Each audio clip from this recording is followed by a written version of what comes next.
പഞ്ചായത്തിലെ 11-ാം വാർഡിൽ പാടശേഖരത്തിൽ വ്യാപക തീപിടുത്തം. കൊള്ളനൂർ താഴത്തേക്കാവ് പാടശേഖരത്തിലാണ് തീ പടർന്നു പിടിച്ചത്.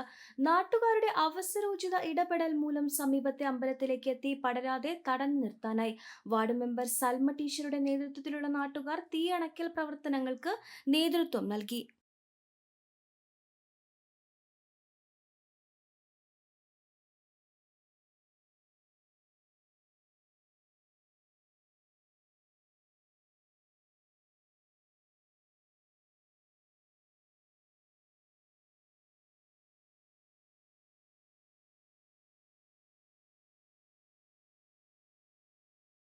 പെണ്ണു കൊതിക്കും പെണ്ണിനെ കൊതിപ്പിക്കുന്ന കനക കടകാഭരണങ്ങളുടെ കമനീയ ശേഖരവുമായി പട്ടാമ്പി പട്ടണത്തിന്റെ Kanaka Kottaram Manukas gold and diamonds, Manukas tower railway ഓവർബ്രിഡ്ജിന് സമീപം, മെയിൻ റോഡ്, പട്ടാമ്പി.